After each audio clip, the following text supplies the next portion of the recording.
Kenapa ada orang yang berempati, tapi ada juga orang yang tidak berempati? Sebenarnya, semua orang itu pada dasarnya berempati, tapi ada empatinya itu yang memudar seiring dia terlalu hidup di dalam realitas ini.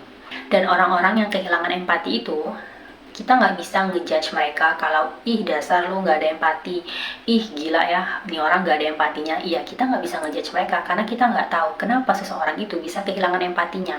Karena kehilangan empati itu bisa dari banyak hal, entah dia pernah dikecewakan, entah dia sedang berada dalam survival mode, entah dia sedang dalam mode bertahan dalam cinta, rumah tangga, atau keluarga. Ada banyak faktor kenapa seseorang itu bisa kehilangan empati atau mematikan empatinya supaya dia bisa bertahan di realitas ini.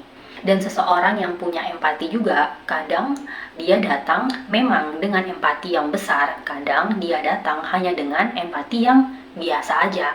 Tapi seiring berjalannya waktu, dengan dia hidup, dia bersosialisasi, dia pasti akan dipertemukan dengan momen-momen di mana momen itu membuat empatinya itu diperbesar.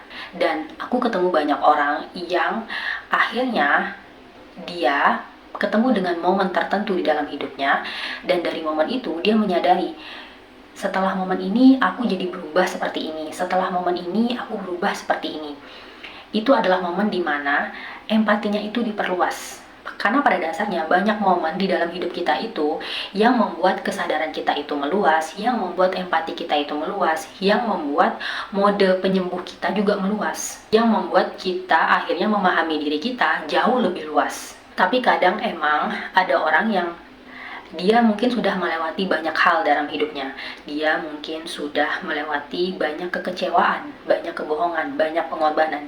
Atau ada banyak hal di dunia ini yang terjadi yang mungkin gak pernah kita bayangkan. Sehingga seseorang itu bisa sampai mematikan empatinya. Dan kalau kamu sebagai orang yang berempati dan ketemu sama orang yang tidak ada empatinya, ya kamu gak bisa memaksa mereka untuk memperbesar empatinya, untuk lebih berempati lagi, untuk ini, untuk itu. Kalau menurut aku ya, empati itu tidak bisa dibantu dengan narasi, dengan perkataan. Mereka itu harus ketemu momentum, mereka itu harus dihantam realitas atau dibenturkan dengan satu momen tertentu di mana akhirnya heart chakra mereka itu akhirnya retak. Karena ketika heart chakra itu retak, empati itu akan keluar dari situ. Orang yang mematikan empatinya harus melewati fase retaknya ilusi dan retaknya heart chakranya sendiri. Karena dari situ inti jiwanya mulai keluar dan empatinya mulai membesar.